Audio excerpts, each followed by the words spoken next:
Bienvenidos todos y todas a nuestro programa En la Balanza. Hoy estamos con una invitada muy especial, la doctora Luz María Escarrá Gil, a quien saludamos y le agradecemos la participación hoy. No sé, doctora, si quiere retirarse el tapaboca, hay medidas de bioseguridad aquí. Con su anuencia y siempre tomando las medidas sugeridas Como por el usted Ejecutivo Nacional, el tapabocas y el alcohol siempre con nosotros. Así y es. con nosotras. Es así. Yo invito hoy a la doctora Escarrá por varias cosas. Una, por su trayectoria, sus conocimientos, su participación en diferentes organizaciones políticas, su participación como lideresa de movimientos también de mujeres. Hoy le invito porque ayer se cumplían 9 años de la siembra del doctor Carlos Escarrá, camarada, amigo, importante jurista venezolano, diputado, fue también Procurador General de la República, fue magistrado del Tribunal Supremo de Justicia y además un hombre con una trayectoria que era ejemplar. Desde muy joven, siempre muy estudioso, muy ejemplar, porque era muy coherente entre el pensamiento, su reflexión política y su accionar. Agradecemos todos los homenajes que se han hecho al camarada doctor Carlos Escarrá, bien merecido porque además es un legado importante que hay que mantenerlo presente porque ha sido producto de su reflexión profunda en lo político y en lo jurídico. Gracias, Luz María, por acompañarnos porque hoy quisiera yo hacerle un homenaje al doctor Carlos Escarrá. Muchísimas gracias a usted, doctora Olga, y a los televidentes que tienen a bien ver este pequeño homenaje que haremos en conjunto para el doctor Carlos Miguel Escarrá Malavé. Muchísimas gracias por la idea y de verdad, sobre todo, por la atención y el amor y el cariño que vemos reflejado en el poder popular, en el pueblo, en las mujeres y en los hombres, en todas partes del territorio nacional y muchas veces incluso más allá de este. Es así. Yo tengo varios videos para recordar el pensamiento y las reflexiones del doctor Carlos Escarrá. Es importante porque ciertamente era un hombre de debate político profundo, de ideas bien elaboradas, bien construidas para el debate político, y él era muy exigente con la oposición, pidiéndole a la oposición venezolana, en su tiempo además cuando era diputado y en toda su vida política, que efectivamente levantara el debate, que fuera un debate de altura, pensando como republicanos, pensando como bolivarianos, y eso ha sido parte de la lucha que hemos tenido estos 20 años con la oposición política venezolana, que se le pide, un momento, vamos a elevar el nivel del pensamiento político. Y en eso el comandante Chávez fue pues, el líder de esa lucha, obviamente, ahora el presidente Nicolás Maduro, y Carlos Escarrá es los espacios en el que estuvo llevando adelante su palabra, bien como magistrado, que hablaba a través de sus sentencias, o bien como diputado o como procurador en la defensa de los intereses de la República. Yo quisiera que me pusieran el video del doctor Carlos Escarrá, una entrevista con nuestro querido también doctor José Vicente Rangel.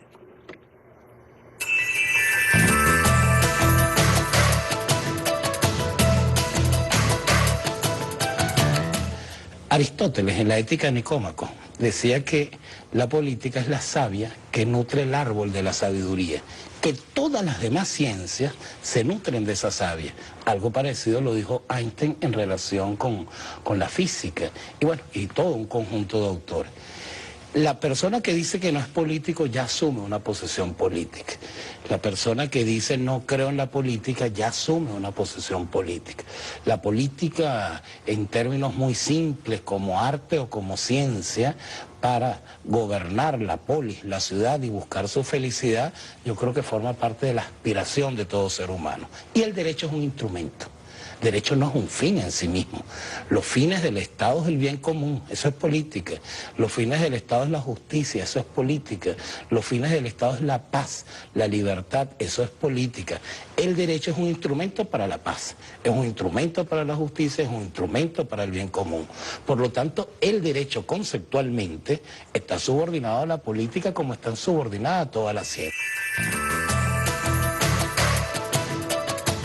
Increíble, en ese par de minutos se concentraron varias ideas muy importantes. Uno, el concepto del sujeto político, que es importante definirlo. A lo largo de este programa lo vamos a definir, que todos y todas somos sujetos políticos, incluso aquellos que digan que no participan de la política, que son neutrales o que son apolíticos, es falso, porque bueno, conviven en una sociedad y tienen una forma y una estructura de valores que tienen que usan para apreciar los hechos de la realidad.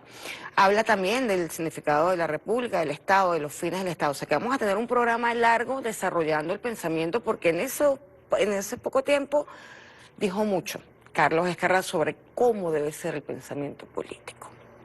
Yo ahí resaltaría también como elemento que hila lo que es la soberanía. Es decir, él ahí no solamente está diciendo todos somos seres políticos, sino además cómo estructuramos esa política, cómo desenvolvemos y desarrollamos esa política. En la Constitución de la República Bolivariana de Venezuela claramente dice, la soberanía reside indiscutiblemente en el pueblo, es decir, en el poder popular.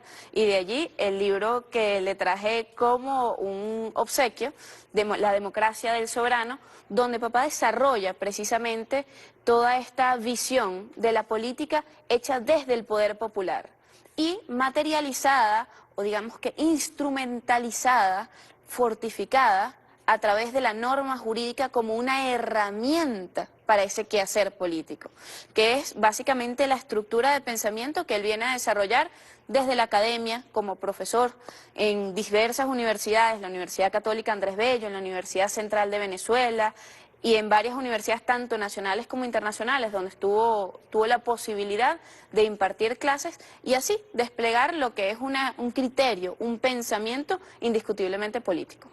Repetimos, esto es importante destacar porque hay un elemento fundamental. La Constitución es un pacto político que tiene unas normas, las normas que contiene la Constitución, para obligar al ciudadano al compromiso que asumió una vez aprobó el pacto político. El pacto político es cómo pensamos el Estado, qué estructura va a tener el Estado. Y en ese sentido vamos a seguir trabajando en el próximo segmento, doctora Escarrá, porque hay mucho que decir y mucho del legado del doctor Carlos Escarrá en cuanto a cómo debemos pensar la República desde el pensamiento de Bolívar y qué nos falta por desarrollar. Nos vamos a un corte y seguimos con la doctora Luz María Escarrá.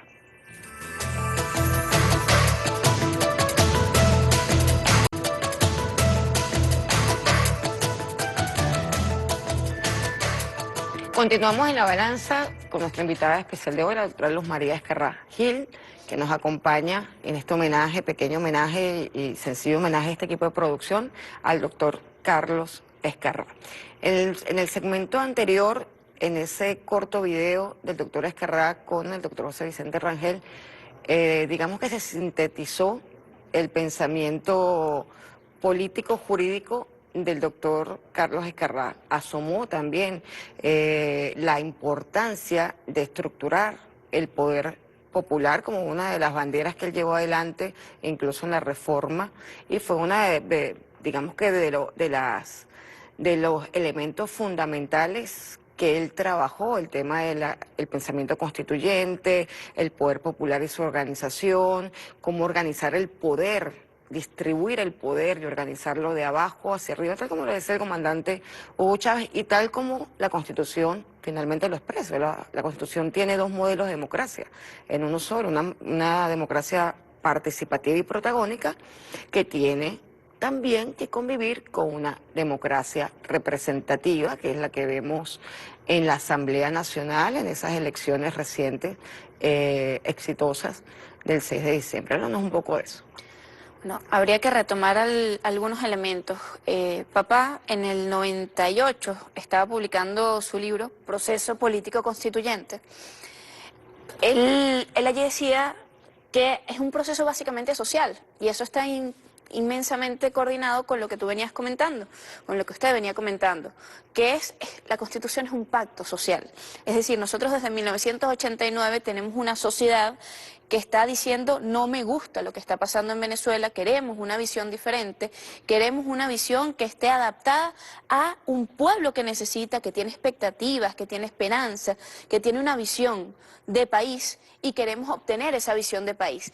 Toda esa convulsión social genera la llegada, por supuesto, al poder de un comandante Chávez que ya tiene la capacidad de leer al pueblo, y por eso es que vamos a una Asamblea Nacional Constituyente en 1999. Y en ese proceso político constituyente se genera lo que luego se denominó o se determinó como la nueva geometría del poder. ¿Qué es la nueva geometría del poder? Bueno, ya la distribución del poder no viene dada como tradicionalmente viene dada. Ahorita el soberano está retomando, no es que le están dando, es que está retomando su condición de soberano, está detentando el poder, haciéndose del poder como siempre ha debido ser y mantenerse, porque ese es el criterio bolivariano, y en función de eso actuar y determinar qué es lo que quiere como Estado, cuál es la visión de Estado que tiene. Queremos un Estado que diga, bueno, el problema de salud no es mi problema, miro para un lado y tú resuelves. O queremos un Estado que diga, no, esto es un problema social, nosotros garantizamos los derechos, el derecho a la salud del pueblo venezolano, y tenemos ahí un presidente que está tomando las medidas pertinentes, que está tomando las decisiones necesarias, financiando inclusive todo este tipo de investigaciones científicas para poder lograr esa salud como derecho que tenemos las venezolanas y los venezolanos, porque así quedó establecido en la Constitución de la República Bolivariana de Venezuela. Por lo tanto, allí hay una hilación histórica entre lo que el pueblo exigió, lo que el pueblo concretó en un pacto social y lo que el pueblo ha venido obteniendo durante este proceso revolucionario, donde por supuesto se le ha dado reconocimiento al pueblo. Y cuando hablo de pueblo, no es nada más esta pequeña oligarquía que obtuvo instrucción académica, no son simplemente todas estas personas que tuvieron papelitos, como muchas veces parece necesario llamarlos para bajarle un poco el tono, sino es el pueblo con conocimientos, con o sin papeles de respaldo, es el pueblo que exige, es el pueblo que se sabe dueño de una república, es el pueblo mujer, es el pueblo niño, es el pueblo afrodescendiente, es el pueblo de nuestros pueblos originarios, es ese reconocimiento que se le ha venido dando al pueblo en su diversidad, y en esa diversidad tomarnos las decisiones necesarias. Me hiciste recordar en las ideas fundamentales del comandante Chávez, que presentó a la Asamblea Constituyente del 99, que no se incorporó en esta Constitución, pero que él pedía que se incorporara, que era el concepto de pueblo y concepto de nación. No lo tenemos en la Constitución del 99, pero es importante que lo tengamos presente. Cuando decimos pueblo, hablamos de un sujeto histórico que tiene conciencia de su propia historia, reconocimiento de su identidad. O sea, aquel que no reconoce su identidad y su historia no puede hacerse llamar pueblo. La oligarquía venezolana no es pueblo. ¿Conviven en Venezuela? Sí. ¿Son connacionales? Sí. Pero no pueden autoidentificarse como pueblo porque no tienen conciencia de la historia. Y eso pasa por tener conciencia de la República Bolivariana, de ser republicano bolivariano, porque así nació nuestra república, con el pensamiento político y militar de Simón Bolívar y de toda esa gesta maravillosa que acompañó a Simón Bolívar hasta llegar a la independencia, aunque después fue traicionado, pero efectivamente ese es el pensamiento que domina. Y nación es ese pueblo entendiéndose como un sujeto histórico que también tiene un objetivo común. O sea, no solamente reconozco mi historia, reconozco que soy sujeto histórico, sino que nos aliamos para concretar un objetivo común, que es el proyecto histórico.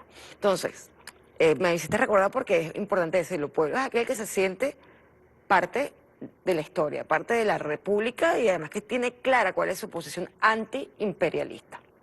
ahí hay dos elementos que me parecen fundamentales. Uno, en el marco de este programa, recordar que papá fue parte de 5 juristas que apoyaron al comandante Chávez en el proyecto de constitución que presentó ante la Asamblea Nacional Constituyente.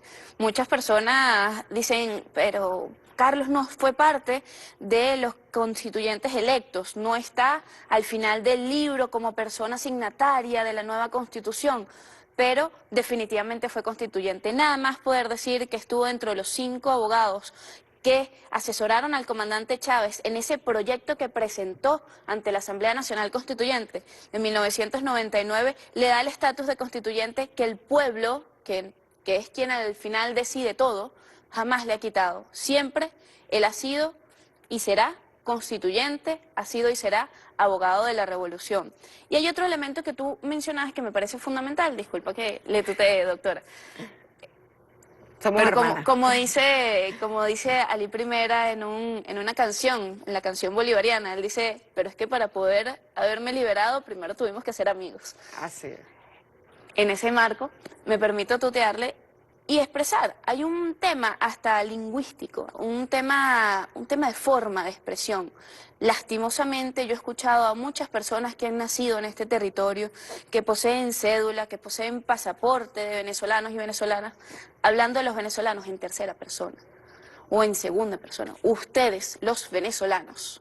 Entonces, ¿qué eres tú? Tienes pasaporte venezolano y tienes cédula venezolana, pero es que se separan. Y usualmente son personas que por razones de origen tienen padres, abuelos, bisabuelos, incluso a veces tatarabuelos de otras naciones y creen que eso les da carta para llamar a los venezolanos como si fuesen otras personas extrañas, porque ellos todavía se sienten superiores. Y es parte del problema que tenemos. Y parte de los elementos para la reconciliación, obviamente que en este momento es parte del proyecto histórico, que nos reconciliemos, pasa también por reconocer los principios y valores de la República. O sea, mientras los sectores de la oposición venezolana, que además replican antivalores de la oligarquía histórica venezolana, no entiendan que el problema es que somos todos parte de una república y cuando no nos convirtamos, mientras no nos convirtamos todos en sujetos históricos, no vamos a seguir avanzando ni teniendo el país que todos soñamos. Por ahí hay un video muy importante, como todos, del doctor Carlos Escarrá, en su fase de diputado, y precisamente que él hace un llamado a la oligarquía representada en la Asamblea Nacional por los partidos tradicionales que no terminaban en ese momento, estamos hablando del 2011, de entender, oye, ¿cuál debe ser el debate? Por favor, director, permítanos ver la reflexión del doctor Carlos Escarrá en esa participación en la sesión de la Asamblea Nacional.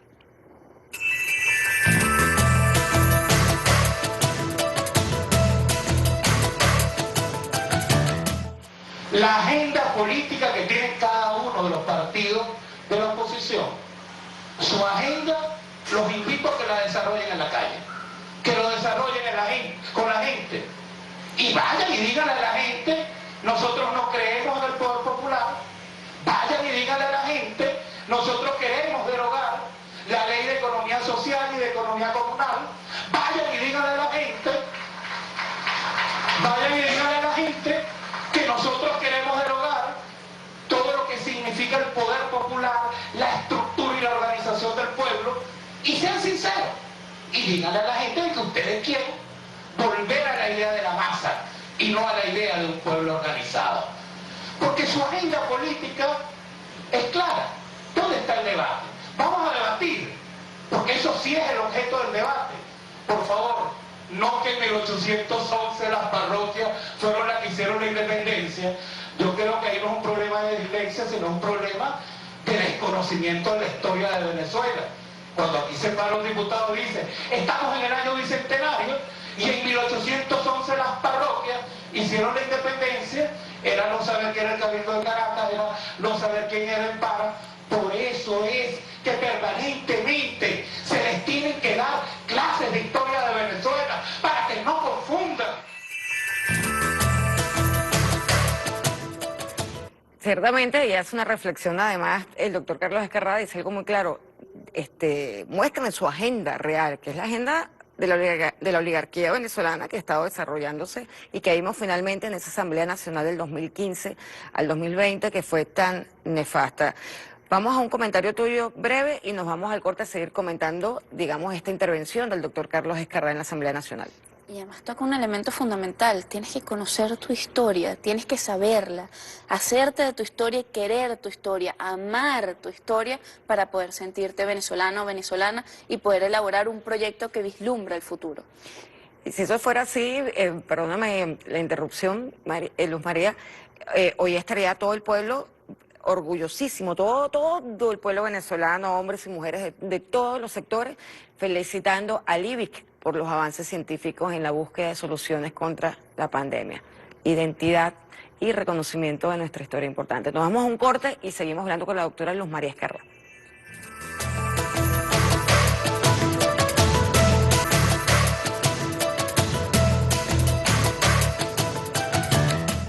Para que no confundamos cosas.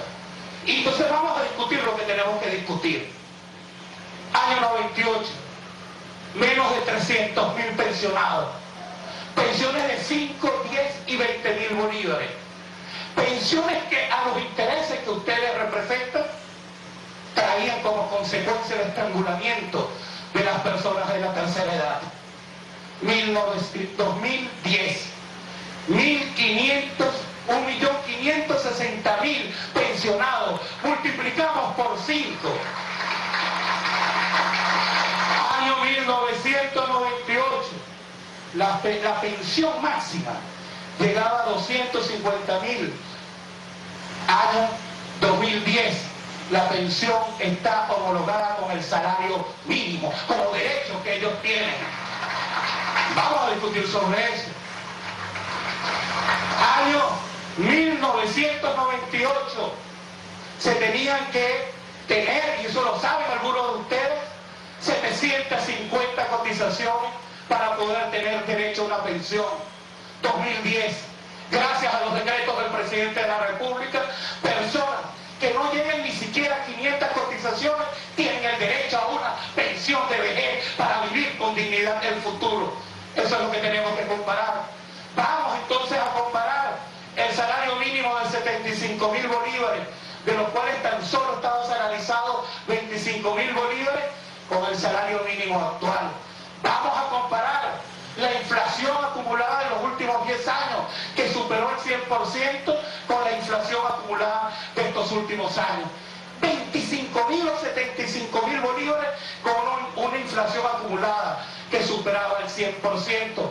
Ahora 1.300.000 bolívares con una inflación promedio del 22%. Ahí es donde tenemos que establecer las diferencias.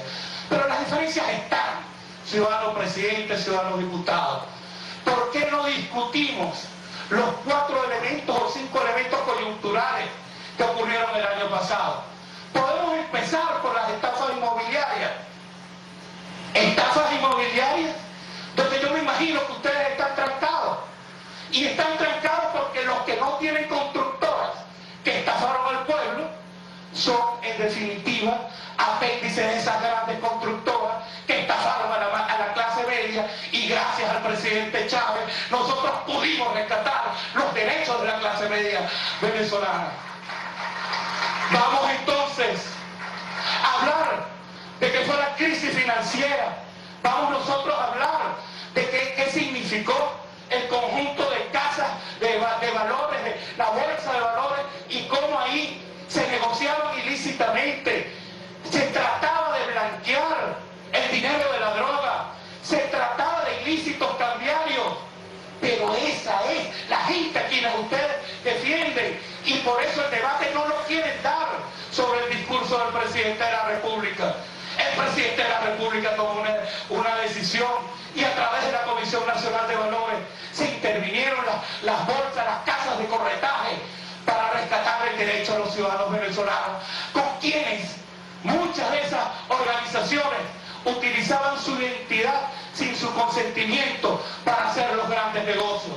Hablemos pues, y eso es importante que lo hablemos, un país que había sido tomado históricamente por una clase sobre la base de un imperio, un país que está recuperando sus tierras para los campesinos, para que el campesino, que en definitiva es el que mete las manos en la tierra y hace germinar la semilla, para que ese campesino pueda tener derecho a la dignidad. Hablemos pues de los derechos que se reconocieron a los campesinos y a los pescadores, para la seguridad social, para el salario mínimo. Pero por supuesto defendemos cosas distintas. Si ustedes defienden el sistema feudal y el capitalismo, pues sigan defendiendo a esos grandes latifundistas. Nosotros estamos convencidos de que tenemos que defender al campesino venezolano, al pescador venezolano, al obrero venezolano.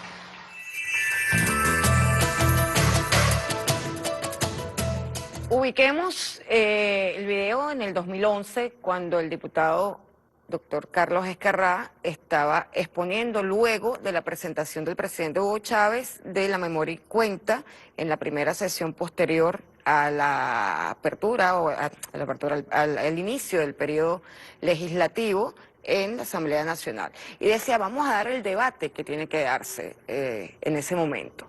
Y todas las cosas que señaló allí el doctor Carlos Escarrá, luego las pudimos ver en su máxima expresión en el 2015.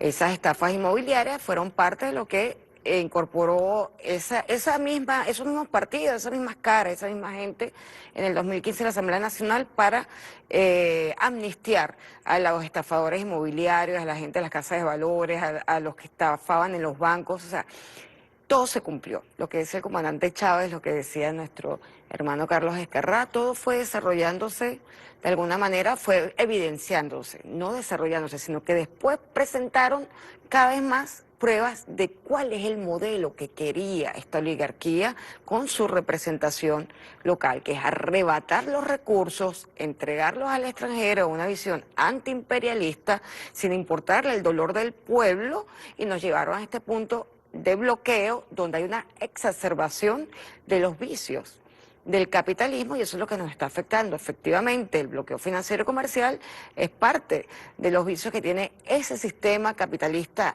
internacional que hoy nos oprime en Venezuela. Quisiera que nos comentaran un poco esta reflexión que hacía el doctor Carlos Escarrá para el momento 2011, donde reconocía la cantidad de derechos que se rescataron, que se restauraron al pueblo venezolano frente a un proyecto de dominación que seguían intentando los factores políticos de esa época, que esos rostros se repiten en este momento en las entregas que se hicieron a Estados Unidos de nuestros valores y nuestros activos. No solamente eso, sino además los sujetos de derecho. Hay un punto importantísimo, si bien yo he tenido la oportunidad de aprender del feminismo de grandes como María León, como Gladys Requena, el primer feminista que yo conocí en mi vida fue mi padre, el gran feminista, la razón por la cual incluso muchas personas que lo llaman hasta Escarrá, uno siempre le pela los ojos y no, es Escarrá Malavé. La importancia de la mujer, el comandante Chávez siempre le decía los dos apellidos porque respetaba el hecho feminista en mi padre, y es la razón por la que usted siempre me dice Escarrá Gil. Eso se aprende. Cuando papá habla allí, habla también del reconocimiento de sujetos de derechos desde una perspectiva no capitalista. Es decir, en el sistema capitalista, si tú aportas con tu trabajo cierto dinero a un espacio económico-financiero, después ese espacio económico-financiero te va a dar el dinero a ti cuando tú lo necesites. Bueno, eso no es tan así. En el mejor de los casos. Ahorita, en la Revolución Bolivariana nosotros decimos, hay trabajos que se ejecutan, que tú aportas a la revolución, a la república, al Estado venezolano, incluso si ni siquiera eres precisamente chavista o bolivariano, tú estás aportando al Estado venezolano y el Estado venezolano está reconociendo. Ahí es donde entra el reconocimiento de pescadores, de campesinos, de las mujeres, que es una lucha. Del trabajo doméstico. Del trabajo doméstico, de las mujeres, que es una lucha. Ojo, no todo el trabajo doméstico lo hacemos las mujeres. Y es una lucha que también tenemos que dar para que cada vez se incorporen más los hombres a ese trabajo, porque es un trabajo que está repartido en igualdad de condiciones. Pero el reconocimiento de ese trabajo que históricamente se viene dando.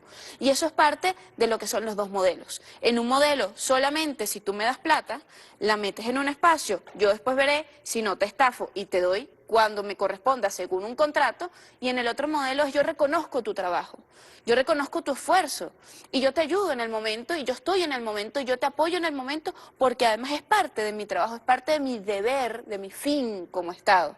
Y ahí es donde viene todo este reconocimiento.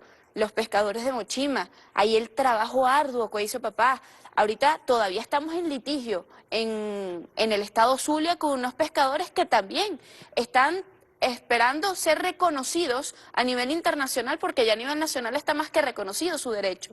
Entonces estamos hablando de un Estado que tiene dos opciones. La opción laissez-faire, laissez-passer, vamos a dejar que tú resuelvas como puedas, o tienes la opción de yo estar respaldando, reconociendo, apoyando. Por eso la inversión que hace el Estado venezolano es una inversión social, que es parte de los números que son importantes resaltar y que se resaltaron en esa memoria y cuenta, según recuerdo, que es nuestra inversión siempre va dirigido a lo social.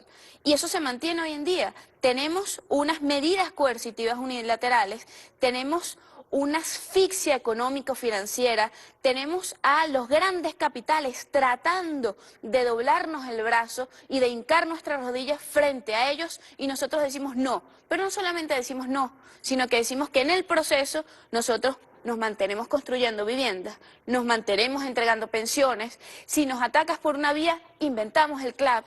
Es decir, el Estado siempre va a estar garantizando los derechos sociales y su inversión siempre va a tener como prioridad la inversión social. Está establecido en la Constitución de la República Bolivariana de Venezuela, pero sobre todo está establecido en nuestros corazones y en nuestra conciencia matria, en nuestra conciencia como pueblo venezolano, como nación que tiene un objetivo claro en la historia.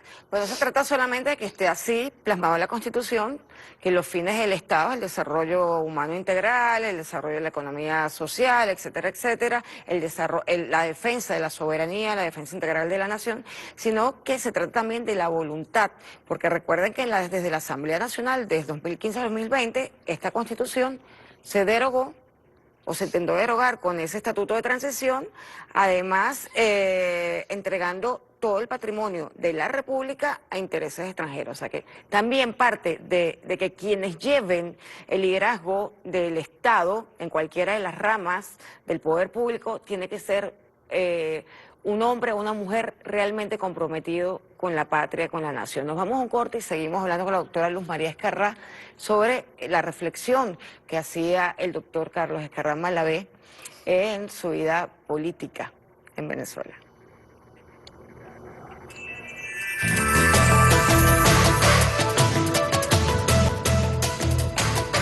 Retornamos en la balanza con nuestra invitada de hoy, la doctora Luz María Escarrá Gil, hija de nuestro querido hermano, camarada, el doctor Carlos Escarrá Malavé. En los segmentos anteriores, en este pequeño homenaje que hacemos al pensamiento político y jurídico y a la acción de Carlos Escarrá Malavé, él ha pasado por varios conceptos importantes: el sujeto histórico, el sujeto político, la riqueza de llamarnos pueblo, ser nación, ser república, tener un reconocimiento de la historia, profundizar en lo que somos, en nuestra propia identidad, en nuestro proyecto histórico, que es de todos, no solamente, obviamente, la Revolución Bolivariana, porque vino a transformar y retomar el pensamiento bolivariano, pero realmente debería de ser de todos y todas los compatriotas que vivimos en Venezuela, que tenemos esta nacionalidad. Y pasa también por algo muy importante, por develar la agenda de la oposición política venezolana, que durante 21 años, 22 años ha venido trabajando en desmontar el retorno del pensamiento de Bolívar y entregar, digamos, nuestras riquezas, incluso culturales, a intereses extranjeros. Ahora, con el bloqueo fue más que evidente. El doctor Carlos Escarrá, en su fase, además de diputado, le tocó pues develar la agenda verdadera de la oposición venezolana que terminó de mostrar su cara en el 2015-2020. Ahora estamos en medio del bloqueo, con problemas fundamentales que son importantes, prioritarios, urgentes, pero que son de difícil resolución porque el Estado está asfixiado. ¿Qué quizás analizaría el doctor Carlos Escarrá Malavé si en este momento estuviera dando la batalla política en este preciso momento del impacto de las medidas coercitivas unilaterales? Hay un video en el que papá está haciendo el resumen de un debate que se realizó en el seno del PSV. Como parte de la Dirección Nacional del PSV, él le tocó explicar ante los medios qué se había discutido, cuáles eran las expectativas. En el contexto que estábamos, casualmente, hay un paralelismo, pero bárbaro. Estamos en el H1N1. Entonces, se hablaba de las medidas que el partido proponía al Estado venezolano, proponía al Ejecutivo y esperaba del Ejecutivo, además de la militancia que hacía vida en el Ejecutivo Nacional, en torno al H1N1. En ese momento había habido un sabotaje en Corpoelec y entonces hablaba de las medidas necesarias, paralelismos que parecen surrealistas. Esto parece realismo mágico de Gabriel García Márquez. Hablaba de la importancia de detectar cualquier persona, agente que pueda estar colaborando con esta visión que lo que quiere es socavar la estabilidad política, social, emocional, histórica, socavar la esperanza que hay en un pueblo. Y en ese momento se estaba dando una respuesta. Evidentemente eso hoy en día está exponenciado a la enésima, porque la situación no es H1N1, es COVID. El sabotaje eléctrico que se hizo llegó a su máxima expresión y ya fue superado gracias a las medidas del Ejecutivo Nacional y a la espectacular dirección que ha tenido el presidente de la República, que además encomendó la tarea a la vicepresidenta ejecutiva de la República. Es decir, estamos teniendo una coyuntura exacerbada de algo que venimos viviendo hace mucho tiempo. Y las medidas y las respuestas son exactamente las mismas.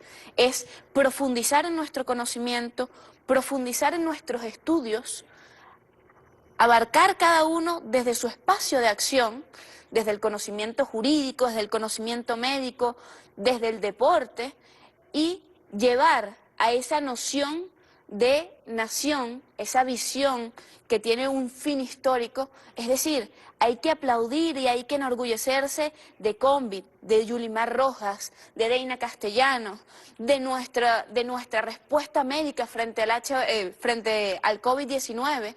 Hay que enorgullecerse de que nosotros fuimos los primeros en implantar el uso del tapabocas. Además, hay que enorgullecerse de todas las medidas que ha tenido que tomar el Ejecutivo Nacional, pero que ha logrado para que podamos tener la comida garantizada frente a este intento de torcer nuestro brazo, de socavar nuestra capacidad de respuesta. Es decir, desde cada uno de los espacios, desde el conocimiento jurídico, se replanteaba en ese momento todo lo que era la estructura de defensa internacional de los bienes de la nación, desde su cargo de la Procuraduría General de la República. Nosotros estamos dándole respuesta a la sentencia que evalúa la situación de Leopoldo López, cuando él habla de la intromisión, de la violación de todos los acuerdos internacionales. Recordemos que la doctora López está refiriéndose a la sentencia de la Corte Interamericana de Derechos Humanos que intentaba que se ejecutara en Venezuela una sentencia extraterritorial para obligarnos además a violar nosotros tratados de corrupción que hemos firmado. Tal cual. Es decir, desde el conocimiento jurídico, esto no es viable en ninguna medida. Tú pretendes aquí aplicar normativa europea, pero aquí dices que no la puedes aplicar. Entonces, o es sí o es no, defínete estructura internacional, porque frente a tu definición nosotros nos defenderemos. Tenemos conocimiento de sobra, tenemos voluntad de sobra, tenemos coraje de sobra y sobre todo tenemos una identidad común, que es Bolívar, siempre Bolívar. Allí creo que es importante comprender la multidimensionalidad del hecho republicano, la multidimensionalidad del hecho matriota, patriota. Es decir, Andrés Eloy Blanco, que si bien era de ECO, lo reivindicamos. ¿Por qué? Porque era un gran patriota, matriota, un gran bolivariano. Gracias a él nosotros rescatamos el bolivarianismo en nuestra Constitución en 1961 y hoy en día reivindicamos aún más. Eso fue en 1943, si no me equivoco. Es decir, es en la poesía, es en el discurso, es en el arte, en el teatro, es en cada acción que tengamos, tenemos que reivindicarnos como nación, tenemos que reivindicarnos como pueblo, como identidad común, y en ese sentido es que nosotros podemos dar una respuesta consolidada frente a este ataque que tenemos, que pretende socavar nuestra identidad nacional por sobre todas las cosas. Y sobre todo desde la solidaridad. Yo creo que uno de los elementos esenciales que nos diferencia como modelo es que esta es una república que tiene unos principios internacionales de solidaridad que guían el quehacer como Estado. Y hacia lo interno, nosotros y nosotras tenemos también muy claro el principio de la solidaridad para la resistencia y para poder seguir avanzando en construir un modelo de Estado, de comunidad, de región diferente al que se nos ha intentado imponer desde la doctrina Monroe hace más de 200 años. Nos vamos a despedir, Luz María Escarrá Gil, con un video del doctor Escarrá Malavé, Carlos Escarrá Malavé.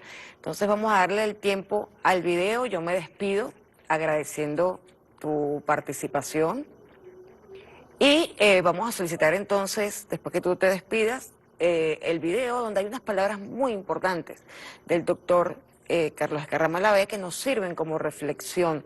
Cuando tú decías Bolívar, siempre Bolívar, es importantísimo mantener la identidad, la solidaridad y la defensa y reconocimiento de lo que somos como nación. Yo le pido al director entonces, luego de tus palabras, que nos deje el video. Bueno, reiterar, por supuesto, el agradecimiento, la invitación a este programa, al espacio, a todos los televidentes que tienen a bien haber visto este programa y recordar, sobre todo, a un gran líder que desde el conocimiento técnico, pero también desde el recorrer las calles, desde el escuchar al pueblo y traducirlo en norma jurídica como herramienta de lucha por la justicia y por la Venezuela hermosa, por la matria bolivariana que juntas y juntos soñamos y que él nos acompañó y nos guió para soñarla junto a él, junto al comandante Chávez y poder lograr así llevar a cabo ese sueño que tuvo Simón Bolívar. Muchísimas gracias.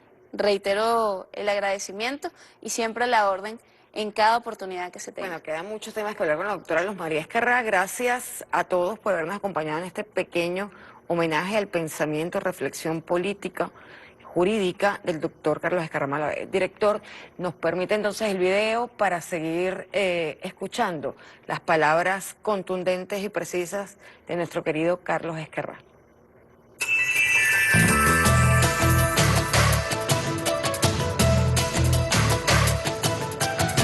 Bolívar, Bolívar, siempre Bolívar, aunque les duela, siempre será Bolívar. Y hoy, cuando hay un gobierno extranjero que está lesionando los intereses de la patria, bastaría decir como el Cabito, la planta insolente del extranjero ha osado profanar el sagrado suelo de la patria. Y aquí es donde nos definimos nosotros. O estamos con el imperio o estamos con la patria venezolana, o estamos con quienes pretenden soyuzgar a Venezuela, o estamos definitivamente con la soberanía venezolana, la independencia venezolana. Nosotros no podemos aceptar que ningún gobierno del mundo, por la razón que sea, venga a imponerle a Venezuela las sanciones que ellos quieran imponer.